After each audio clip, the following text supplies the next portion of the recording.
برادران ملت اسلامی السلام علیکم ورحمۃ اللہ وبرکاتہ۔ الحمد للہ وکفا وسلام علی حبیبہ المصطفیٰ اما بعد فاعوذ باللہ من الشیطان الرجیم بسم اللہ الرحمن الرحیم فبما رحمت من اللہ لنت لهم ولو كنت فظا غلیظ القلب لانفضوا من حولک صدق اللہ مولانا العظیم۔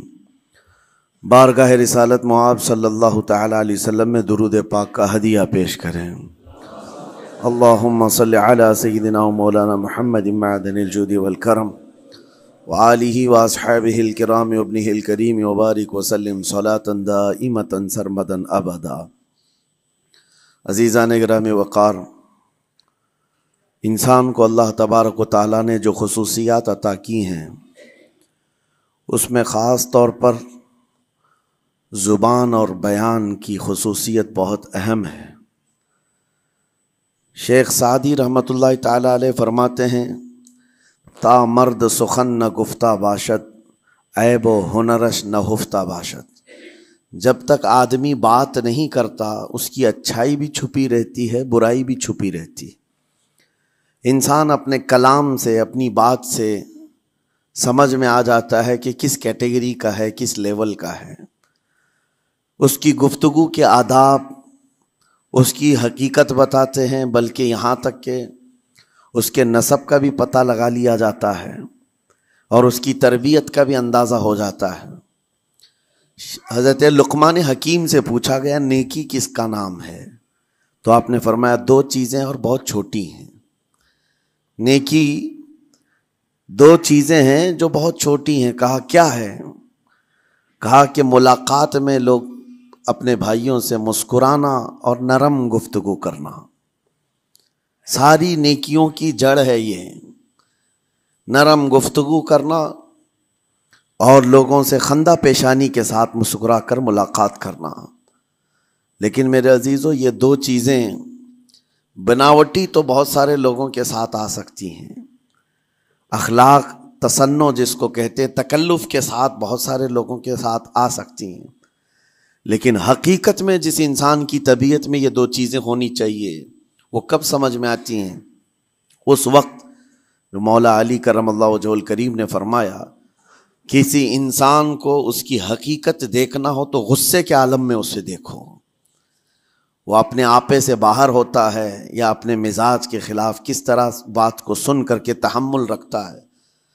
سب سے بڑا پہلوان وہ ہے جس نے اپنے غصے کو کنٹرول کیا اور اپنی زبان پر قابو پا لیا، ورنہ یہ وہ لمحہ ہے جب انسان پھٹ پڑتا ہے، جو دل کے اندر ہے سب کہہ جاتا ہے۔ آپ کو میں بتاؤں، نبی کریم صلی اللہ تعالیٰ علیہ وسلم کے عظیم اخلاق کریمہ، بخاری شریف کی حدیث ہے، حضور مسجد نبوی میں تشریف فرما ہے۔ اس وقت مسجد نبوی، آج ہو سکتا ہے آپ کے ذہن میں جو امیج ہے مسجد نبوی کی، بہت بڑی عالی شان مسجد، لیکن وہ زمانہ نبوی میں اس طرح کی نہیں ہے۔ کچی دیواریں تھی، اوپر چھپر کے چھت پڑے ہوئے تھے اور مٹی کی زمین تھی۔ یہ مسجد نبوی کی شکل اس زمانے میں حضور اکرم صلی اللہ تعالیٰ علیہ وسلم اپنے صحابہ کے ساتھ بیٹھے ہیں، ایک دیہات کا رہنے والا شخص آیا۔ ایک بات یاد رکھیں کہ دیہات میں، گاؤں میں رہنے والوں کے اخلاق اور تمیز میں بڑا فرق ہوتا ہے، ان کے ہاں آداب کی کمی ہوتی ہے۔ وہ شخص آیا اور مسجد نبوی میں آ کر حضور صلی اللہ علیہ وسلم سے کچھ بات چیت کیا اور تھوڑی دیر کے بعد مسجد میں ہی کھڑے ہو کر پیشاب کرنا شروع کیا۔ بخاری شریف میں یہ حدیث موجود ہے۔ جب مسجد نبوی میں کھڑے ہو کر پیشاب کرے تو صحابہ اکرام سب دیکھ کر کے دوڑانے لگ گئے، خذوہ خذوہ، پکڑو اس کو، پکڑو اس کو، اور صحابہ دوڑاتے تھے، وہ پیشاب کرتے ہوئے بھاگتا تھا پوری مسجد میں۔ نبی پاک صلی اللہ تعالی علیہ وسلم نے فرمایا دعوہ، چھوڑ دو اس کو، کر لینے دو، پیشاب کر رہا ہے مسجد میں، چھوڑ دو اس کو۔ جب وہ صحابہ اکرام حضور کا حکم سنتے ہیں سب پیچھے ہٹ گئے۔ تھوڑی دیر کے بعد نبی کریم صلی اللہ تعالیٰ علیہ وسلم نے صحابہ سے فرمایا پانی کے ڈول بھر کر کے لائے جائیں۔ صحابہ سے ہی منگوایا، پانی کے ڈول بھر کر کے لائے گیا اور مسجد نبوی کے میدان میں فرش پر بہایا گیا اور صاف کیا گیا۔ اب وہ شخص نہایت ہی ڈرا سہما کھڑا تھا، میرے ساتھ کیا ہوگا پتہ نہیں، میں نے پیشاب کیا، اب مجھے یہ لوگ قتل کر ڈالیں۔ نبی کریم صلی اللہ تعالی علیہ وسلم نے قریب بلایا اور فرمایا، نہایت نرم گفتگو کے ساتھ حضور فرماتے ہیں، یہ اللہ کا گھر ہے، یہاں پیشاب نہیں پیشانیاں رکھی جاتی ہیں۔ بس یہ جملہ ہے، بخاری شریف میں موجود ہے، یہاں عبادت کی جاتی ہے۔ اتنا کہہ کر رخصت ہو گئے، رخصت کر دیا۔ وہ دیہات سے آیا ہوا جو نوجوان تھا یا شخص تھا، باہر نکلتے ہی وہ کلمہ طیبہ پڑھ کر حضور کی غلامی میں شامل ہوا۔ میں نے وہ بلند عالی اخلاق نہیں دیکھے۔ نبی کریم صلی اللہ علیہ وسلم کے بارے میں قرآن کہتا ہے، فَبِمَا رَحْمَةٍ مِّنَ اللَّهِ لِنْتَ لَهُمْ، اللہ کی رحمت سے آپ لوگوں کے لیے نرم ہیں، اس لیے لوگ آپ کے ارد گرد لگے ہوئے رہتے ہیں۔ وَلَوْ كُنْتَ فَظًّا غَلِيظَ الْقَلْبِ لَانفَضُّوا مِنْ حَوْلِكَ، اے رسول اگر آپ سخت دل ہو جائیں تو پھر یہ سب چھٹ جائیں گے، آپ سے دور ہو جائیں گے۔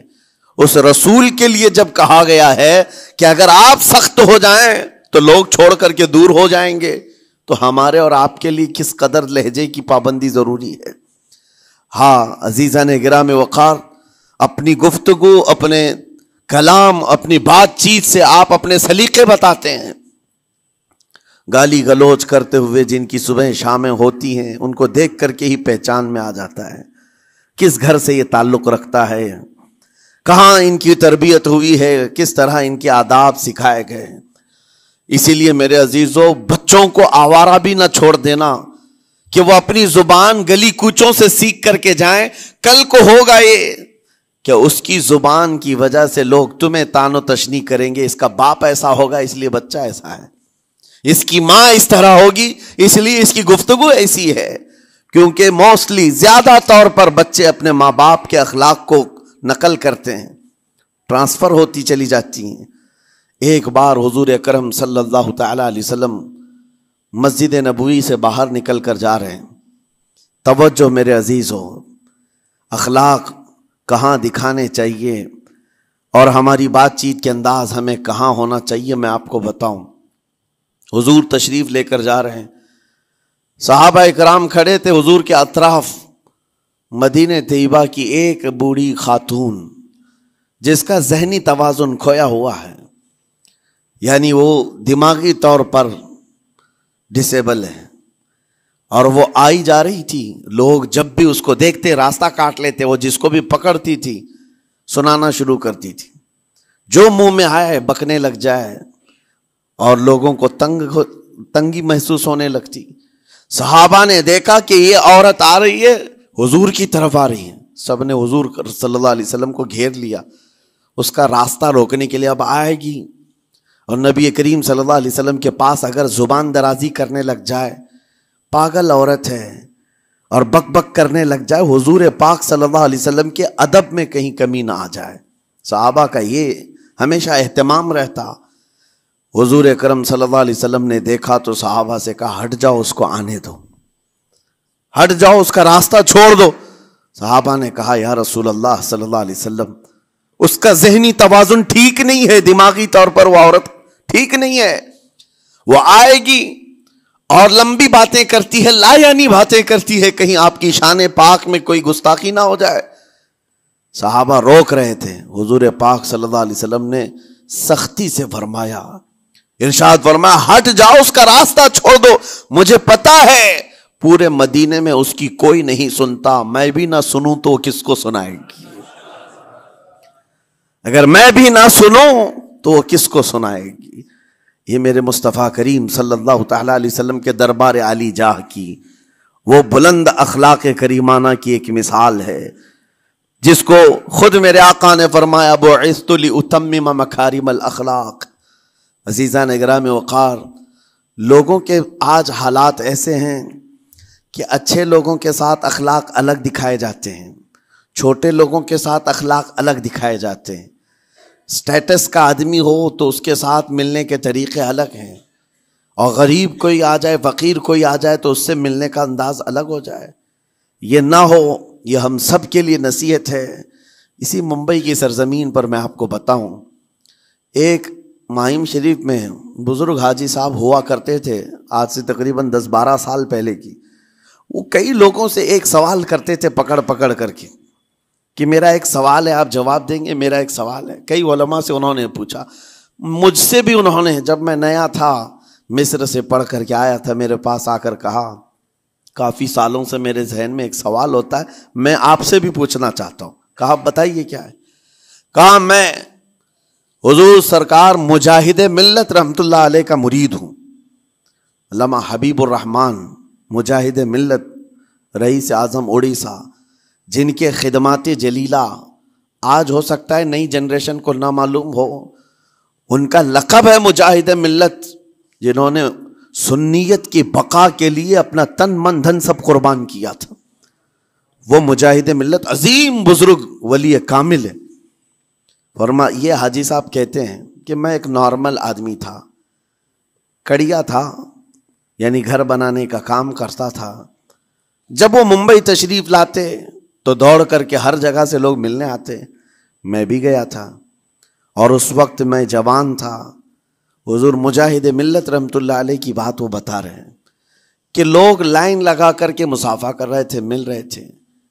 جب مل رہے تھے تو پھر میرا نمبر آیا، میں ملنے کے لیے گیا۔ بزرگوں کے سب ہاتھ چومتے ہیں، یہ ہمارے سنیوں کے طریق ہیں۔ ادب، علماء ذوی الاحترام کے ہاتھوں کا بوسہ لینا یہ مستحسن ہے، یہ ہمارے آداب میں سے، معمولات اہل سنت میں سے۔ تو جب سب لوگ ان کے دست بوسی کر رہے تھے، ہاتھ چوم رہے تھے، میں بھی قریب گیا، اور جب میرا نمبر آیا میں ہاتھ چومنے کے لیے گیا تو انہوں نے میرا ہاتھ لے کر خود ہی چوم لیا۔ وہ بزرگ عالی جاہ ولی کامل جن کو دنیا مجاہد ملت کہتی ہے، میرا ہاتھ انہوں نے چوم لیا، اور میرے اندر ایسی پشیمانی تھی کہ میں کیا کروں سمجھ میں نہیں آیا۔ میں ایک معمولی سا کڑیا، اور کہاں ان کا مقام کہاں میرا۔ تو اس کے بعد وہ اس بے چینی میں رہتے تھے کہ ایسا کیوں کیا، ایسا کیوں کیا، کیونکہ پوچھنے کا موقع ہی نہیں ملا۔ ایک بزرگ تھے، انہی کے خلیفہ تھے حضور مجاہد ملت کے، انہوں نے اس کا جواب دیا۔ میرے عزیزوں کیا بہترین جواب تھا۔ حضرت مجاہد ملت رحمت اللہ تعالی علیہ یہ چاہتے تھے کہ ہزاروں لوگ ہماری تعظیم کرتے ہیں تو کہیں ہمارے دماغ میں بادشاہت کا خیال نہ آئے، ہم غریب اور فقیر کا ہاتھ چوم کر اپنے نفس کی مخالفت بھی کرتے ہیں۔ اخلاق کریمانہ دکھانے کے لیے اسٹیٹس والوں کے ساتھ ہی نہیں، غربا فقراء کے ساتھ بھی وہ اخلاق ہوں۔ نبی کریم صلی اللہ تعالی علیہ وسلم کے وہ آداب آج اگر آپ اپنا لیں، بہت ساری کڑوی چیزیں ویسی ختم ہو جائیں۔ آج ممبئی کی سرزمین پر سب سے بڑا یہ چیلنج ہے بات کرنے میں، نوجوانوں کے تو آج پارے چڑھے ہوئے ہوتے ہیں، ان سے کوئی بھی بات کر لے، جس تیور میں یہ بات کرتے ہیں ایسا لگتا ہے کہ ابھی لڑائی ہو جائے گی، ابھی جھگڑا ہو جائے گا۔ اس کی عادت سی بن گئی ہے۔ آپ کو پتہ ہے فرمایا گیا، عربی کا قول ہے جراحت السنان لها التیام ولا یلتام ما جرح اللسان، تلوار سے چاقو سے دیا ہوا زخم سوکھ سکتا ہے، زبان سے دیا ہوا زخم کبھی نہیں سوکھتا، زبان سے دیا ہوا زخم نہیں سوکھتا۔ بولنے سے پہلے 1000 بار اس بات کو خیال ہونا چاہیے کہ میں جس کو بول رہا ہوں کہیں اس کا دل چھلنی تو نہیں ہو جائے۔ میری زبان یہ ہوتی 50 گرام کی چھوٹی زبان ہے، لیکن بڑے بڑے لوگوں کے کلیجے چیر کر رکھتی ہے، بڑے بڑے لوگوں کے دلوں میں سوراخ کر کے رکھتی ہے، زخمی کر کے رکھتی ہے اس کا استعمال۔ اسی لیے روایت میں ملتا ہے کہ جب انسان صبح کرتا ہے تو سارے اعضاء، ہاتھ پیر آنکھ کان ناک، سارے اعضاء سب سے پہلے زبان سے یہ عرض کرتے ہیں، اس کی پناہ مانگتے ہیں، کہتے ہیں آج تو صحیح سلامت رہے گی تو ہم سب صحیح سلامت رہیں گے، اور اگر تو پھسل گئی تو عذاب ہم پر بھی ہوگا۔ زبان بولتی ہے، مار کسی اور کو پڑتی ہے، کوئی زبان کو مارتا نہیں ہے، گالی زبان دیتی ہے لیکن مار کبھی پیٹھ پہ پڑتی ہے، سر پہ پڑتی ہے، ہر جگہ پڑتی ہے۔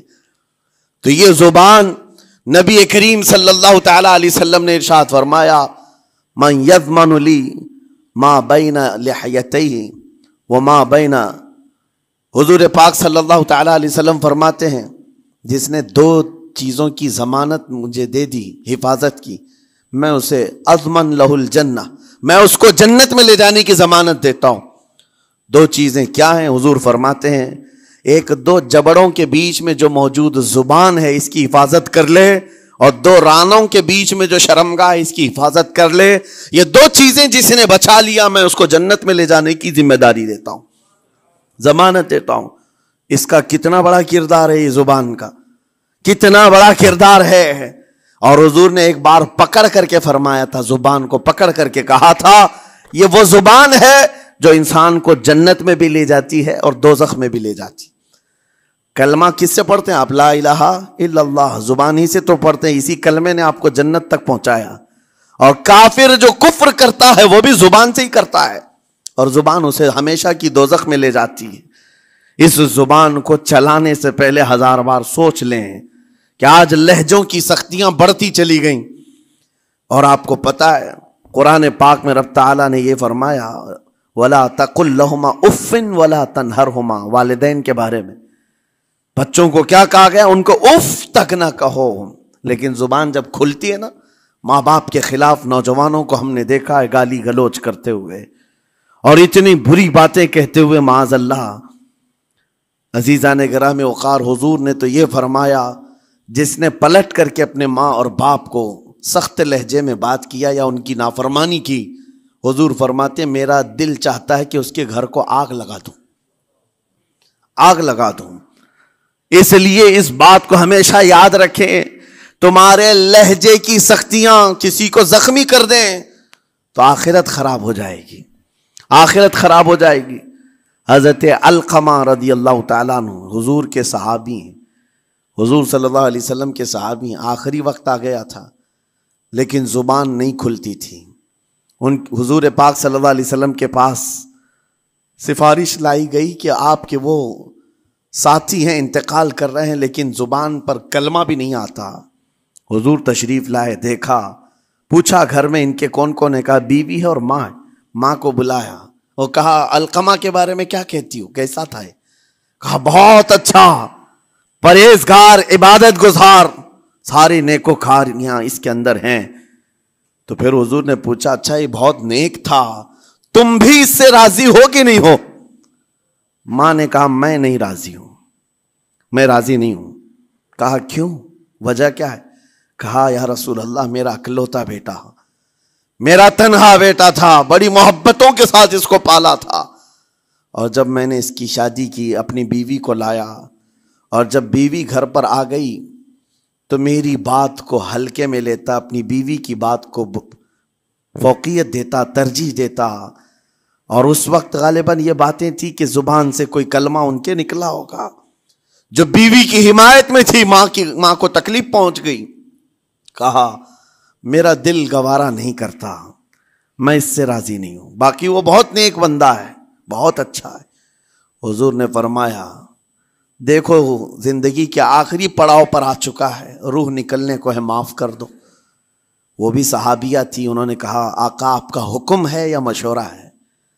اگر حکم ہے تو پھر ماننا ہے۔ حضور نے فرمایا نہیں، حکم نہیں، مشورہ ہے۔ کہا مشورہ ہے تو پھر دل نہیں چاہتا، دل نہیں چاہتا۔ حضور نے فرمایا صحابہ سے کہ لکڑیاں جمع کرو، آگ لگاؤ اور انہیں اٹھاؤ، آگ میں ڈال دو۔ آگ دہکائی گئی تو ماں کی ظاہر سی بات ہے ممتا بے چین ہو گئی۔ کہا ان کو میرے سامنے آگ میں ڈالیں گے؟ کہا ہاں، اس سے بہتر ہے کہ وہاں جلے گا، یہاں جلے۔ وہ ماں کہتی آقا آپ گواہ ہو جائیں، میں اپنے بیٹے کو معاف کرتی ہوں۔ ادھر معاف کیا، ان کی زبان پر کلمہ طیبہ جاری ہوا۔ میرے عزیزو یہ بتانا مقصود اس لیے ہے کہ زبان سے دیے ہوئے زخم خواہ والدین کو ہو، یہ معمولی نہیں ہوتے۔ ہو سکتا ہے آخری وقت تمہاری زبان بند ہو جائے اور کلمہ طیبہ بھی نہ جاری ہو، زبان کھلنے بھی نہ لگے، یہ حالات آ جائیں گے۔ اس لیے اپنی زبان کا کنٹرول برقرار رکھو، کس سے کیا کہنا ہے۔ ابھی میں اس کا دوسرا پارٹ بھی بتاتا ہوں زبان کے استعمال کا۔ یہ نرمی لہجے کے اندر ہونا بہت ضروری ہے، لیکن کچھ جگہوں پر سختی کی اجازت ہے، لیکن وہ مقامات الگ ہیں۔ نرم لہجہ حضور پاک صلی اللہ تعالی علیہ وسلم کے فرامین میں سے ہے۔ ایک بات بڑی، بغداد مقدسہ میں نے ایک ولی پاک کی زیارت کی، ان کے آستانے پر بھی میں ابھی بیان کیا تھا۔ حضرت بہلول دانا مجذوب بزرگ تھے، اور بغداد کی گلیوں میں کہیں پر بھی بیٹھ جاتے تھے، اور جو جانکار تھے وہ سمجھتے تھے یہ اللہ والا بندہ ہے۔ مجذوب کس کو کہتے ہیں؟ جس کی یاد الہی میں عقل فنا ہو گئی، ختم ہو گئی، اللہ کے ذکر میں اور اللہ کی یاد میں اپنے آپ کو فنا کر دیا ہے، اس کے اوپر شریعت کا قلم نہیں۔ ظاہر سی بات ہے شریعت کے سارے احکام اس پر ہیں جس کی عقل سلامت ہے۔ عاقل ہو، بالغ ہو تو نماز فرض ہے نا، عقل ہی نہیں ہے تو وہ مجذوب ان اولیاء کو کہتے ہیں۔ لیکن ان کے بارے میں حدیث میں ہے، اللہ کے نبی نے فرمایا وہ ایسے بندے ہیں کہ اگر اللہ کو قسم دے دیں کسی بات کی، اللہ ان کی قسم پوری کرتا ہے۔ وہ بہلول دانا بیٹھے ہوئے تھے، بغداد کا ایک مشہور تاجر تھا، لیکن خستہ حال تھا، بہت نقصان اٹھا چکا تھا، خسارے میں چل رہا تھا، بزنس پورا لاس میں، اور وہ پریشان حال بہلول دانا کے پاس آیا، گڑ گڑایا، کہا کہ حضور مجھے بچا لیں، رحم کر لیں، میں تاجر ہوں، لٹ گیا ہوں، لاس میں ہوں، کچھ آپ فرما دیں، میں کیسے اس بھنور سے نکلوں؟ بہلول دانا نے دیکھا، کہا ٹھیک ہے کچھ پیسے بچے ہیں؟ کہا ہاں ہے، وہ بس اتنا سرمایہ ہے کہ مال لیتا ہوں پھر بیچ دیتا ہوں، نفع نہیں ہوتا۔ بہلول دانا نے کہا ایک کام کر، کالا کپڑا جتنا ملتا ہے سب خرید لے، پورے شہر سے کالا کپڑا جہاں جہاں مل جائے سب لے کر اسٹاک کر لے۔ کہا جی حضور آپ نے جیسا فرمایا۔ گیا، جتنا سرمایہ تھا سب لگا دیا، کالا کپڑا خرید کر ایک جگہ اسٹاک کر دیا۔ اللہ والے کا حکم تھا، لیکن ہوا یہ کہ بغداد کا معمول تھا، 8 دن گزرے نہیں تھے کہ وہاں وقت کے حاکم کا انتقال ہوا، اور جب حاکم کا انتقال ہوتا تو شہر کے جتنے بڑے لوگ ہوتے، رئیس لوگ، وہ اس کے سوگ میں، اس کے غم میں کالا کپڑا پہنتے تھے، اور کالا کپڑا سوائے اس تاجر کے کسی کے پاس نہیں تھا، اور سارے بڑے لوگ پیسوں سے اس کے پاس کالا کپڑا خریدنے آئے، یہ منہ بولے قیمت پر، جیسے تیسے جتنی قیمت پر بولے سب خرید کر لے جاتے، اور پل بھر میں ایک دن کے اندر وہ بہت بڑا کروڑ پتی بن گئے، بہت مال آ گیا۔ یہ بات یاد رکھیں، اللہ مال دیتا ہے، اس کے بعد پھر آزمائش بھی ہوتی ہے۔ مال اتنا آ گیا، اب لے کر کے مستیاں تھیں، چند دن گزرے، ظاہر سی بات ہے مال کو بڑھانے کی تمنا ہر ایک کی ہوتی ہے، کوئی یہاں پر اینڈ کرنے والا نہیں ہے دنیا میں، چاہے اس کا بزنس اربوں پر بھی پہنچ جائے، اسے آگے پہنچنا ہے۔ چند دن گزرے تھے، 8-10 دن، پھر آیا حضرت بہلول دانا کو ڈھونڈتے ہوئے، ایک جگہ میدان میں یہ مجذوب بزرگ بیٹھے مل گئے، آیا اور کہا او دیوانے بتا اب کیا خریدوں؟ پیسہ بہت ہے ابھی میرے پاس، بتا دیوانے اب کیا خریدوں؟ انہوں نے دیکھا، کہا کہ لہجہ تو بدلا ہوا ہے، پیسہ بہت زیادہ تھا، کہا کہ ٹھیک ہے کوئی بات نہیں، اللہ والوں کو ان سب چیزوں سے کوئی لینا دینا نہیں۔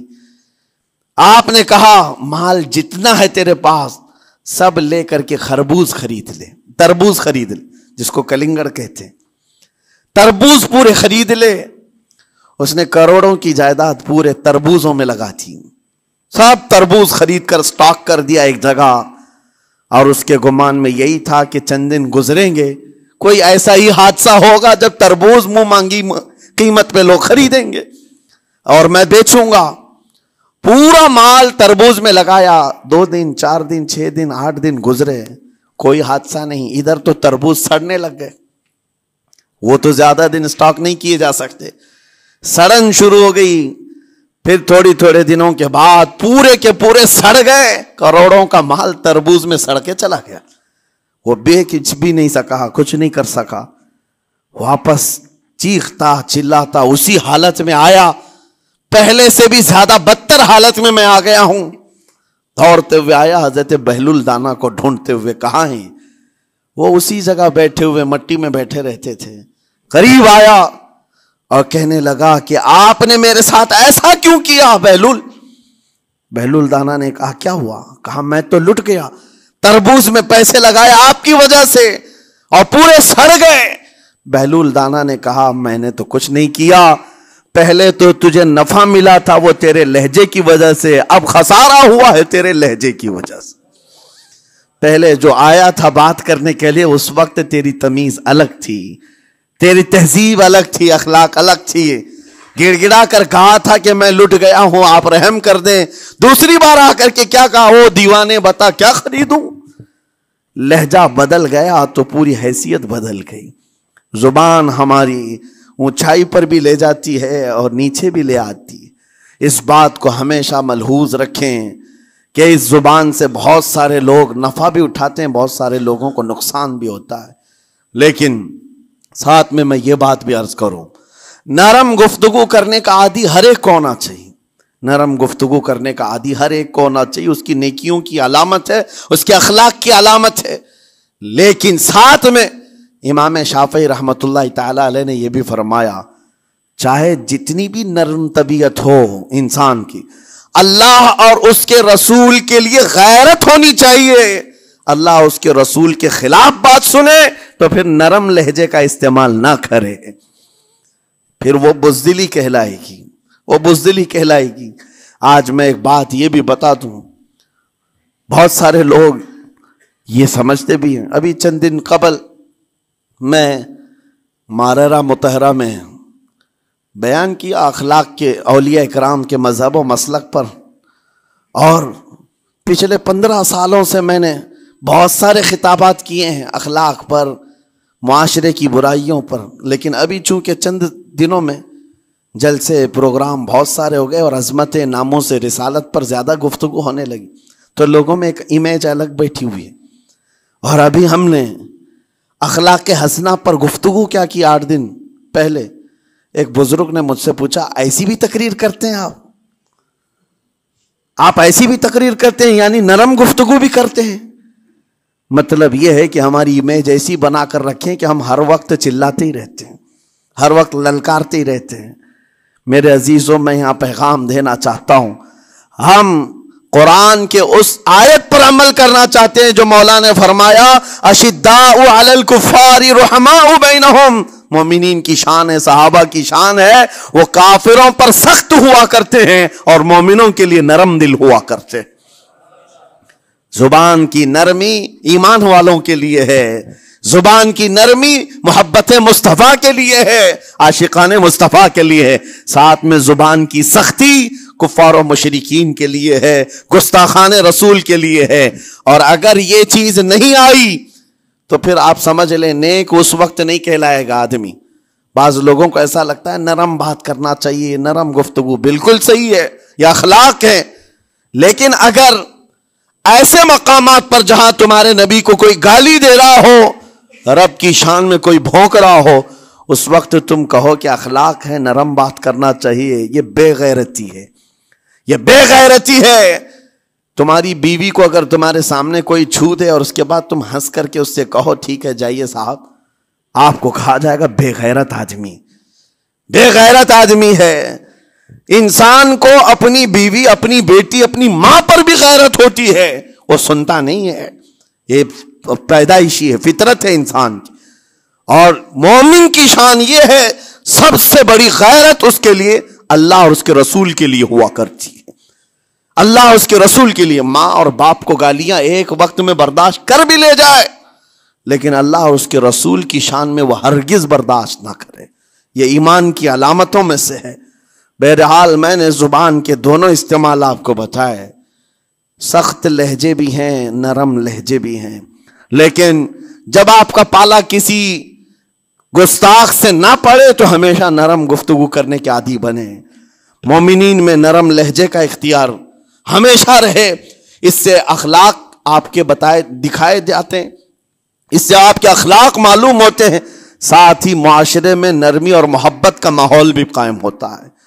ڈانٹنے کے طریقے بھی میں آپ کو بتاؤں، میرے والد اگرامی فرمایا کرتے تھے، حضور حافظ ملت رحمت اللہ علیہ جو الجامعۃ الاشرفیہ مبارک پور کے بانی ہیں اور بڑے محدث، جنہوں نے ایک نہیں ہزاروں عالم پیدا کیے. اس ہندوستان کی بات کر رہا ہوں. حافظ ملت رحمۃ اللہ علیہ پوری بخاری شریف پڑھاتے تھے.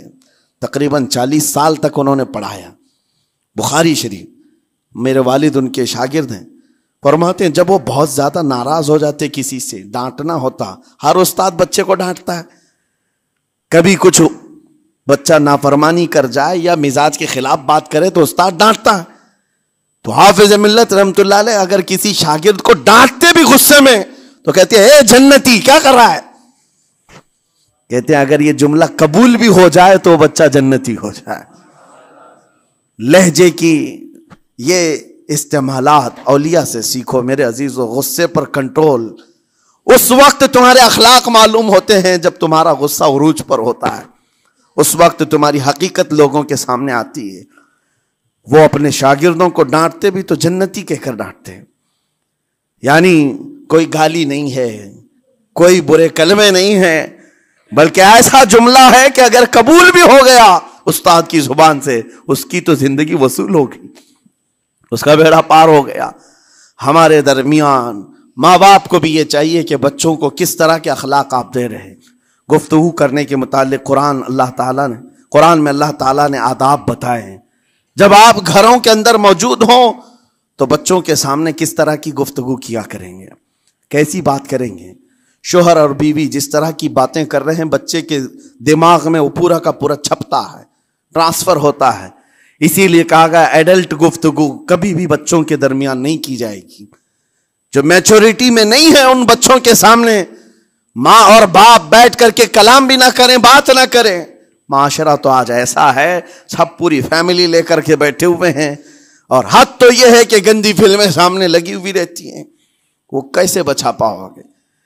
4 سال 5 سال کے بچے کے اندر بھی وہ گفتگو، وہ مکالمات، ایک دوسرے سے بات کرنے کی تمیزیں، وہ سب وہاں سے سیکھتا آ رہا ہے. گھروں کے اندر ماحول کو تبدیل کرنے کے لیے آپ کی اپنی زبان پر کنٹرول اور اپنے بچوں کی تربیت اور ان کی زبان پر کنٹرول بہت ضروری ہے. پھر دیکھنا آپ یہ معاشرہ پیدا کر کے کل کو آپ کا بچہ نکلے گا، اس کی تمیز، اس کے اخلاق پر ہر کوئی اش اش کرے گا. چند دنوں کی محنت ہے آپ کی، لیکن بچے جب سلیقے کے ساتھ گفتگو کریں تو لوگوں کا دل جیت لیا کرتے ہیں. بات کرنے کے آداب ایسے ہیں کہ لوگ دل جیت لیا کرتے ہیں. یہ میرے استاد گرامی مصر کے رہنے والے تھے. جب خطابت ہمیں سکھا رہے تھے گفتگو کرنے کے آداب، تقریر کرنے کے آداب، تو ایک امام غزالی کا قول تھا کلم الناس علی قدر عقولہم، لوگوں سے ان کی عقل کے مطابق بات کرو.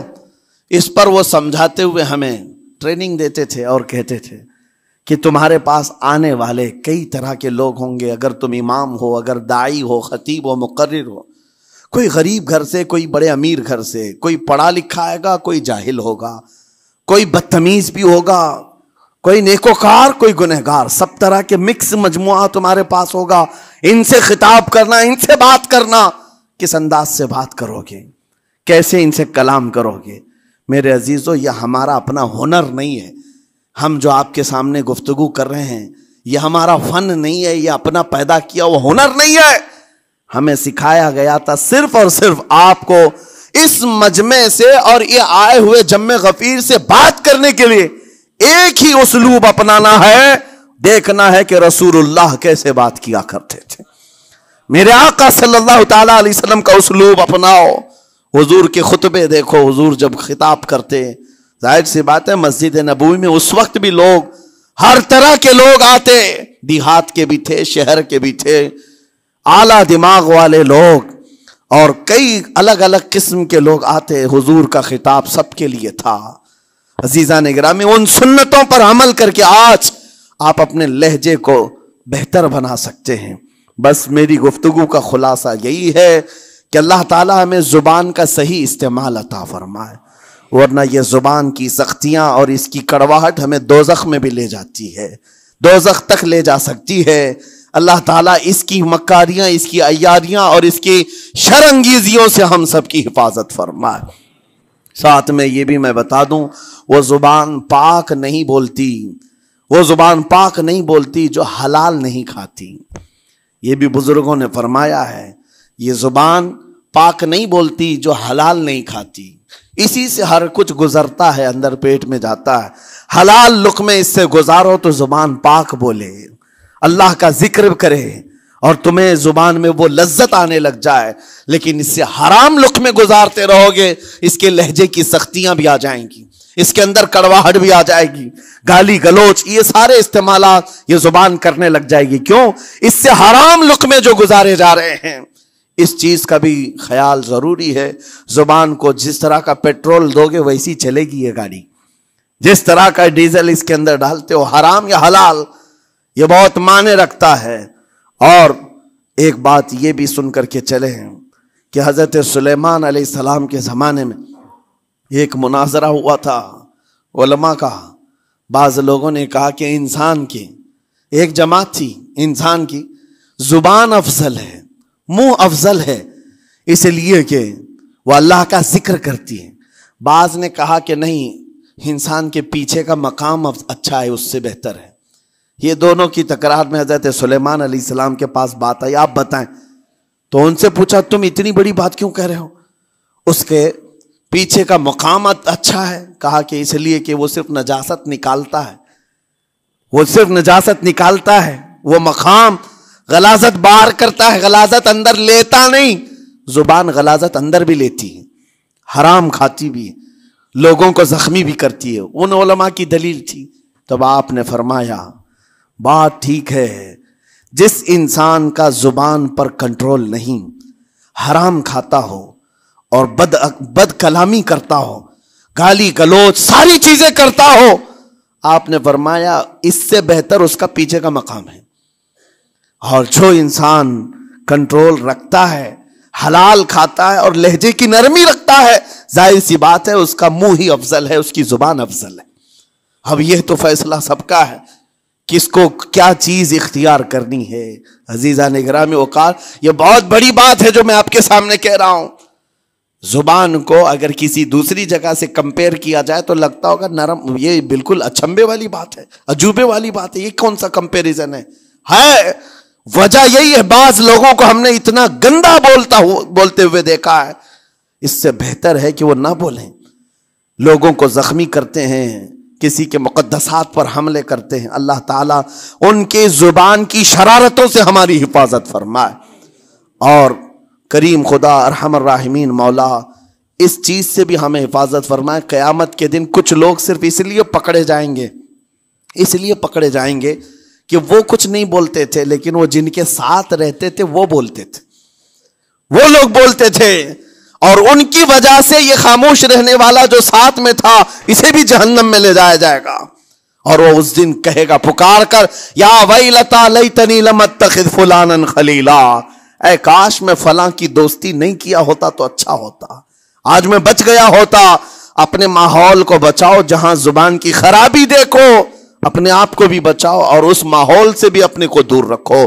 اللہ کی بارگاہ میں دعا ہے مولا تعالیٰ اس زبان کو خالص اپنے ذکر میں لگائے اور اپنے حبیب پاک کے ذکر میں لگائے. مولا تعالیٰ ہم کو زبان کی بد کلامیوں سے محفوظ و مامون فرمائے. وآخر دعوانا ان الحمد للہ رب العالمین. السلام علیکم.